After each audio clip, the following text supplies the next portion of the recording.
Hello दोस्त, मैं Shailesh sir rise coaching centre के यूट्यूब चैनल में आपका हार्दिक अभिनंदन है। मैं आज आप लोगों को क्यूब रूट यानी घनमूल का क्वेश्चन लेकर आया हूँ, जो कम समय में बड़े से बड़े क्वेश्चन को कैसे सोल्यूशन कर देंगे।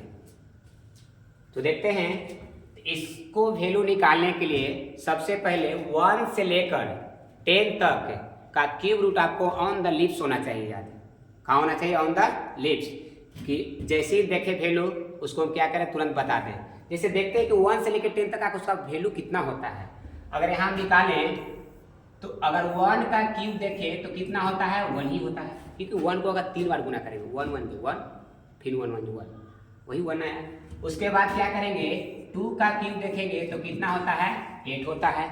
उसी प्रकार क्या है, 3 का क्यूब देखेंगे तो आपको कितना होता है, यानी 27। 4 का क्यूब देखेंगे तो कितना होता है? 64। अब इसको निकालने के लिए जानते हैं ना, यानी किसी के पावर जितना रहता है उतना बार हम उसको गुना करते हैं।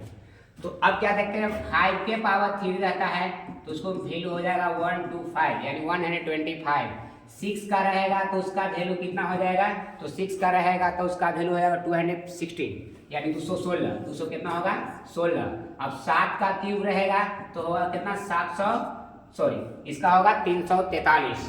इसका कितना होगा? 343 होगा। तो यानी 3 और क्या करेंगे, यानी 3 4 और 3। उसके बाद हम क्या देखेंगे, 8 का क्यूब निकालेंगे तो कितना होगा? 512 होता है।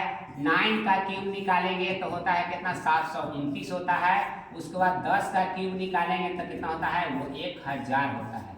इतना वैल्यू जो है ऑन द लिप्स होना चाहिए, है ना, तभी हम इस बड़ा बड़ा सा क्वेश्चन को हम तुरंत सोल्यूशन कर देंगे।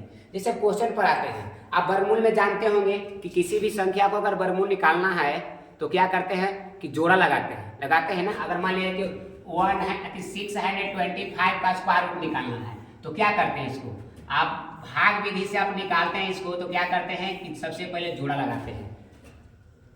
तो यहाँ पर 2 छिपा हुआ रहता है, इसीलिए हम 2 डिजिट समझने के लेते हैं। यहाँ पर क्या है? 3 है। घनमूल में क्या जब लिखा रहेगा? 3। जब तक 3 नहीं लिखा रहेगा तब तक घनमूल नहीं निकालेंगे। अगर यहाँ पर अगर मान लिया कि रूट लिखा हुआ है, रूट की, हाँ ना, क्या निकालना है? कब क्यूब रूट है, घनमूल निकाले, और यहाँ 3 नहीं लिखा हुआ है, ऐसे आपको चढ़ाया हुआ भी नहीं रहेगा साइन, तो समझिए कि घनमूल निकालना है। अगर मान लिया कि ये आपको हेडिंग नहीं लिखा हुआ रहेगा और साथ में खाली ऐसे लिखा रहेगा, है ना, रूट के अंदर में क्या रहेगा? 3, उसके बाद आपको क्वेश्चन मिल रहेगा, तो क्या निकालेंगे? घनमूल ही निकालेंगे। तो देखते हैं यहाँ पर क्या है? 3 है। तो सबसे पहले हम क्या अंडरलाइन करेंगे? 3 डिजिट को। इसको भी क्या करेंगे? 3 डिजिट को निकालेंगे। इसको भी 3 डिजिट, ओ ये तो मिटा हुआ क्वेश्चन है। उसके बाद क्या देखेंगे, इसको भी निकालेंगे हम 3 डिजिट को। अब देखते हैं कि लास्ट में कितना है। इकाई अंक जो है क्या है? 5 है। अब 1 से लेके 100 तक में इकाई का अंक कहाँ पर आता है? तो यहाँ पर देखिए इकाई का अंक यहाँ पर 5 है तो हमको 5 ही ढूंढना है। 6 रहेगा 6 ही ढूंढना है, जितना रहेगा उतना ही ढूंढना है। तो आपको देखते हैं कि इकाई का अंक कितना है? 5 है। तो 5 जो है किसका क्यूब है? 5 का है। तो कितना किसका है? 5 का क्यूब है, यानी 125 यानी 125 देखेंगे। हमको इससे मतलब नहीं कि वो 125 है, यहाँ पर क्या 625, सो मेरा कोई मतलब नहीं है। हमको सिर्फ मतलब है इकाई अंक। इकाई अंक जितना रहेगा उतना ही हम इस चार्ट में देखेंगे। तो कितना यहाँ पर है? यहाँ पर इकाई अंक 5 है, यहाँ पर भी क्या है? 5 है। तो 5 है तो किसका बताइए, आ गया किसका? 5 का क्यूब आ गया। तो यहाँ पर लिख देंगे कितना, यानी 5 लिख देंगे। क्या लिख देंगे? 5 लिख देंगे, है ना। क्या लिखेंगे? 5 लिखेंगे। अब हमको शेष बच गया 2 डिजिट, 2 अंक बच गया, यानी 15 बचा। अब इस चार्ट में देखना है कि 15 जो है क्या इस चार्ट में है? देखते हैं, कहीं कहीं तो आपको नजर नहीं आ रहा है 15। तो जब नहीं नजर आता है तो इससे छोटा लेते हैं। तो आप 15 से छोटा कितना होता है? तो 15 से छोटा देखते हैं कि आपको कितना नजर आ रहा है? 8 आ रहा है ना। क्योंकि अगर इसका ठीक लगले हम 3 का क्यूब निकालते हैं तो 27 यानी बहुत ज्यादा बड़ा है। तो इसका मतलब 2 का क्यूब कितना होता है? 8। तो यहाँ पर क्या आपको दिया हुआ है? 2। इसका क्यूब है 2 का, इसलिए यहाँ पर लिखा गया आपको 2। यही आपका इसका क्या हो गया? आंसर हो गया। अब सेकंड क्वेश्चन पे देखते हैं। सेकंड क्वेश्चन में क्या है कि अगर देखते हैं कि लास्ट में इकाई का अंक जो है से कितना है? 2 है। तो 2 ढूंढेंगे। 2 है कहीं? 2 है, देखिए है कि नहीं है? किसका क्यूब है? 8 का क्यूब है ना। किसका क्यूब है? 8 का है। तो इसका मतलब क्या है कि यहाँ पर 8 लिखा है। क्या लिखाएगा? 8 लिखाएगा। उसके बाद शेष जितना बचता है उसको देखते हैं कि कितना 195 लिखा हुआ है। कितना लिखा हुआ है? 195। अब 195 चार्ट में दिया हुआ है, देखते नहीं दिया हुआ है, तो इससे छोटा निकालते हैं। तो 195 यहाँ पर देखते हैं कि 216 होता है 6 का, 5 का होता है 125। अब क्या है कि ई बड़ा है तो इसके ठीक बगल वाले होगा 125 होगा ना, तो 125 किसका है? यानी 5 का क्यूब है, इसका मतलब यहाँ क्या होगा? 5 लिखा जाएगा। तो किसका हो गया क्यूब रूट? यानी 58 का, यानी 58 का हो गया। ठीक, उसके बगल वाले क्वेश्चन देते हैं। Next question third.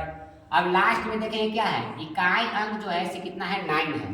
तो इसको मैं ढूंढेंगे इकाई अंक कहाँ है? 9 यहाँ है ना, है कि नहीं है? तो 9 जो है किसका है? आपको 9 का ही है ना, किसका है? 9 का है। तो हम क्या करते हैं कि 9 आपको लिख दिए। अब जो शेष बचा, कितना बचा? 970। अब 970 देखेंगे चार्ट में है, चार्ट में कहीं तो नजर नहीं आ रहा है, तो इससे छोटा 970 से क्या हो जाएगा? छोटा देखना है। तो अगर देखेंगे यहाँ दोनों के बीच में तुलना करेंगे तो यहाँ 10 के अगर क्यू निकालते हैं तो 1000 होता है, 9 का अगर क्यू निकालते हैं तो 729 होता है। तो 1000 क्या हो जाता है? इससे बड़ा होता है ना बड़ा। तो हम लिखे किसका लिखाएगा? 9 का लिखाएगा। तो यहाँ पर आपको क्या हो जाएगा? 9। ये किसका आपका क्यूब रूट है? 99 का है। किसका है? 99 का है। ठीक इसी प्रकार नीचे वाला क्वेश्चन को देखते हैं। 4 तो बीटा हुआ है, तो लास्ट में देखेंगे कि फिर इसका क्या है? इकाई अंक 9 है। तो 9 इसमें है कहीं? है। किसका है? तो 9 का क्यूब का लास्ट में इकाई अंक कितना होता है? 9 होता है ना। तो इसको लिखा जाएगा कितना? 9 लिखा जाएगा। उसके बाद एक अंक बच गया, कितना बचा? 6 बचा। 6 कहीं है? नहीं है। तो 6 से छोटा कौन आपको नजर आ रहा है इस चार्ट में? आपको आ रहा है 1 आ रहा है ना, क्या आ रहा है? 1 आ रहा है। तो इसका मतलब यहाँ पर क्या लिखा जाएगा? किसका क्यूब है? 1 ही का है, इसलिए यहाँ पर ही 1 आ जाएगा। यह किसका घन है? आपको 19 का है। इसी तरह नेक्स्ट वीडियो कल आएगा।